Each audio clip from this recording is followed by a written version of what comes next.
C'est comment? Ça va de côté? Wow. Aujourd'hui, on fait un petit côté, ouais, non? On fait un côté sur un sujet qui est sur le terre, là. Je vais te donner un peu mon avis sur ça et faire une petite réflexion encore sur le pays. Vous savez que l'on vient du pays, non? On va parler un peu de ça. Je crois qu'on n'a pas dit, c'est les commentaires. On raconte des histoires. On donne certaines choses. On fait des petites positions. Si ça plaît quelqu'un, on est ensemble. Si ça plaît quelqu'un, peut stop sur la vidéo, passer à autre chose. Ou alors, arrêtez autrement. Parce que c'est les camarades, comment il sait? Tu fais ta vidéo, tu ne donnes à personne, la personne t'invite, t'insulte. C'est quoi? C'est le moment. Si Kassoma, arrêtez-le. Ne faut pas ça sur moi. Car j'ai reçu il n'y a pas longtemps le piment Congo, c'est chaud. Très chaud. Vous l'avez monsieur Waman.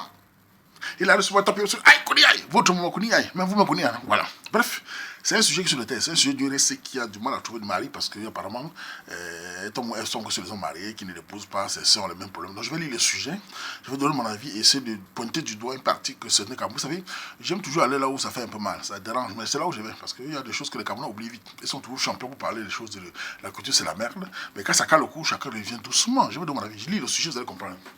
En fait, le titre, c'est La souffrance d'une fille qui souhaite être dotée et vivre sa vie de femme mariée. J'ai lu le sujet. Bonjour Armand et merci pour la toile qui nous apporte beaucoup de réconfort. J'aimerais que tu sentes ma part d'histoire. Je suis à la recherche de témoignages et de solutions si possible. Armand, ma part de vie me dépasse. J'ai 33 ans. Ce qui me wanda, c'est que je n'ai jamais été avec un Joe jusqu'à ce qu'il me demande un mariage.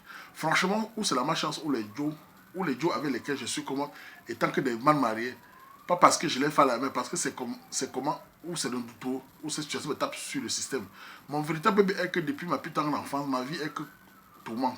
Ce que j'entreprends ne Wakapa, certes, les études se sont plutôt bien passées. Mais trouver travail, c'est autre paire de manche. Le terre, cela ne m'aurait pas dérangé si j'étais seul à subir cela. Hein. Maintenant, là, mes cadets connaissent le même chemin que moi. Mes soeurs se sont approchées des Joe mariés. Et celle qui aime en concubinage son Joe, celui-ci lui montre le feu dans la life. Il la bat, il se bat pourtant. Qu'est-ce qu'il a dit? Il bat sur elle, l'insulte et il a l'ego partout. Même dans les quartiers avec qui il paraît qu'ils sont même là. Ce qui me voit encore, c'est que les Joe mariés là ne m'aident à rien hein, parce que j'ai un RPB pour payer mon school ou ma chambre. C'est toujours moi. Je dois aussi aider mes cadets parce que c'est le même scénario. Nous sommes issus d'une famille babylonique où la mater père son homme était les réserves. Les gens m'ont dit que ce n'est normal, qu'il faut faire quelque chose. Mais Wamanchou, je ne connais pas comment m'y prendre. Mes cadets et moi sommes en contact avec personne de la famille maternelle ni paternelle.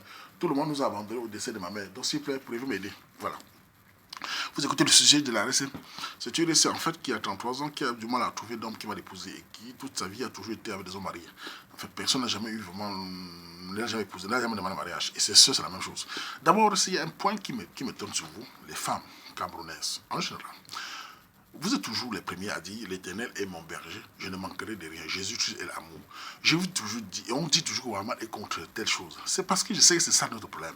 Vous avez rejeté votre culture, votre tradition. Vous avez jeté ce qui vous est. Et n'oubliez jamais, je vais vous dire, la tradition, votre tradition, là, quand vous la jetez, tôt ou tard, elle vous cale au cou. Et vous allez devoir retourner par derrière.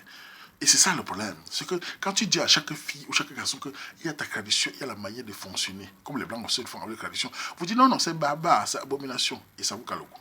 Ce que tu subis là, d'après moi, je ne suis pas spécialiste, il faut voir le côté des traditions. Qu'est-ce qui s'est passé? Est-ce que tes parents ont fait ce qu'il fallait? Un peu tu es des Bamileke et tu sais bien que chez les Bamileke, il y a des choses, il y a des rites à faire, il y a des initiations à faire, il y a des choses, des offrandes de nos ancêtres. Moi-même qui te parle, je suis au Cameroun, moi je suis allé faire mes trucs ancestrales. Je ne ris pas avec ça.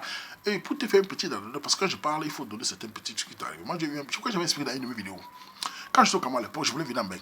Vous savez, à l'époque, vous dites les affaires 2000, hein, c'était chaud. J'avais arrêté le visa, ça m'a pas venu. Et ma mère me disait toujours, enfin, ma mère me disait tout le temps qu'il faut aller là où tu es né, tu fais les. On appelle ça quoi? Hein? Tu mets la poule sur ta tête. Et bon, moi, étant un joueur de Mbappé, je dis, ah, la mère dérange. Il y a même une amie de maman qui me dit, mon fils, tu as fait ça. Je dis, ah, mais nous, les enfants de Wallah, n'aiment pas y a ça. Je faisais de même comme c'était fond là.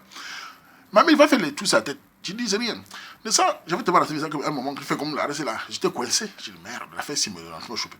On a fait comme dire, d'aller mettre les poules là où je suis né sur la tête. J'ai fait que tourner. Ça, je suis allé acheter la poule, un poussin, pardon. Et comme l'homme joue la carte, je joue le poussin. Le jour où je devais aller mettre, on m'avait dit d'aller vers minuit. Le jour où je devais aller mettre, j'ai tellement joué la Mbappé que le poussin est mort de soif. Si le venu vers minuit, le poussin était mort. J'ai eu Wanda comme elle a fait, elle a commencé à marcher. J'ai oublié de nourrir mon poussin. Le lendemain, ils sont encore l'acheter. Ma mère m'a dit, ah, ça c'est la marche qui commence. Ils sont encore l'acheter un poussin. J'ai veillé à ce qu'il a mangé, boire.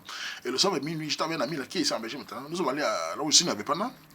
Et j'ai mis la poule sur ma tête pour voir ce que ça allait donner. On m'a dit de ne pas enlever la poule. La poule est restée sur ma tête, elle ne voulait même pas voler. Hein. Elle faisait un peu froid là. J'étais Mais j'ai au moins plus de 10 minutes pour bouger mon frère. J'étais inquiet comme mon frère. On m'a dit la poule normalement pas vite, mais pas comment non. J'ai au moins 10 minutes. Et à un moment, la poule s'est envolée. Et je vous jure, sur la tête de mes ancêtres, depuis ce jour-là, tout ce que j'entreprenais le lendemain marchait. J'ai fait le cas au passeport, tout. J'ai eu le visa en 48 heures. C'était facile. Et je sentais une forte montée en moi. Tout ce que j'entreprenais commençait à marcher. Alors qu'à un moment, tout ce que je faisais était bloqué. Qu'est-ce que j'ai fait cette petite cérémonie qu'on m'a dit? Tout a commencé à marcher. Certains chrétiens diront, c'est une coïncidence, ils ont toutes les belles phrases. Mais vous oubliez une chose, tout être humain qui vient sur Terre a un sens, a une culture, a une façon d'être sur la Terre, à ce qu'il va laisser en fait. Quand vous laissez votre culture pour aller prendre la culture de l'autre, et prendre ça et venir cracher votre culture, tôt ou tard, vous calez au cou. Donc pour la sœur, là, je dirais simplement que c'est, retourne dans ta famille. Tu dis, tu as été babylèque. Donc chez vous, vous avez des choses à faire. Va là-bas voir tes grands frères. S'il n'y a plus de parents, vois les anciens, il y a encore des anciens. On essaie de voir ce qui ne va pas. Ce qui est sûr, c'est que tes anciens ne sont pas contents. Tes anciens ne sont pas fiers de vous parce que vous êtes en train de cracher sur eux. Vous ne réagissez pas comme il faut. Vous êtes en train de dénigrer votre culture. Et c'est ça vous qu'à le coup. On a beaucoup de familles comme ça, hein. Même babylèques que je connais, qui ont été coincées, les femmes, les filles ne se marient pas parce que la mère avait oublié d'aller faire telle chose, le père avait oublié d'aller faire telle chose. Le jour qu'ils ont fait ça, ils ont donné la paix aux ancêtres, tout a commencé à marcher. Je sais tout ce que peut dire. Les gens vont te dire de l'aller parce que beaucoup sont. J'ai vu sur la page, il y a des pasteurs qui vont venir là, surtout des enfants, souvent des filles, qui vont venir vous dire oui, moi j'ai eu ça aussi, il faut voir tel pasteur. Toujours la même chose.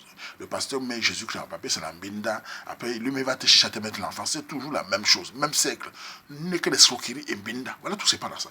Donc, restez, comme te dit le sujet là, c'est tout ce que peut dire ça. Tu vas te tourner, si tu ne vas pas voir tes ancêtres, tu verras. On a même des gens qui sont allés aux États-Unis, ils sont revenus comme on fait les cultures, les trucs de tradition, parce que ça n'allait pas.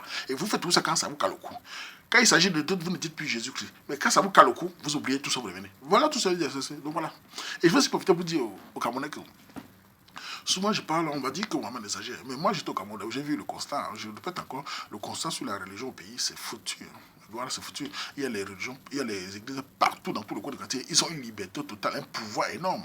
C'est-à-dire que j'ai vu des jeunes pasteurs, il y a même des jeunes pasteurs maintenant qui logent dans les hôtels. Ils viennent ici loger dans ce quartier pendant 1-2 semaines, parce qu'ils font des tours partout. Hein, 2 semaines, et tous les soirs, les jeunes filles qui viennent, on leur donne à manger. Et ces filles-là, elles les appellent mon père. Oui, je vous dis, c'est toi qui m'est arrivé, c'est mon père, c'est mon père. Et ces pasteurs-là, l'embinda toute la nuit. D'autres même venaient avec les petits-enfants, les petits bébés, dormir avec lui. Un jeune pasteur, vous voyez, un jeune n'a pas 25 ans. Tu sens même que tu n'as pas atteint un pasteur, quelqu'un qui peut même être calme. Il ont ça un voyou. Et les femmes, voilà comment ça se passe au pays. Là, et nous pensons que notre pays, Cameroun, va se lever avec cet esprit-là. Comment le tout est ouvert, tout a de pouvoir, il n'y a plus de moralité. Pour moi, pour le Cameroun, là, change un jour un espoir. Pour nous, parce que, vu la loi où nous sommes là, qui va nous sauver? Parce que les Camerounais disent qu'il faut remettre à Dieu. Ce Dieu-là nous a oubliés. Il a oublié les Noirs.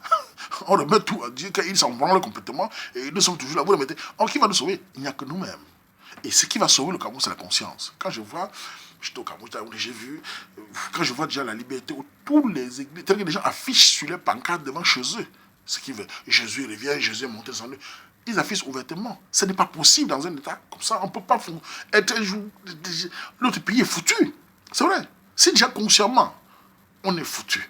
Le sous-sol, foutu. Il n'y a plus de moralité. Vous pensez que nous allons où? Nos enfants iront où? Vous pensez que le Cameroun va se lever un jour avec quoi? Quand mentalement, les Camerounais sont plus fiers. Les sectes sont partout, les églises sont partout.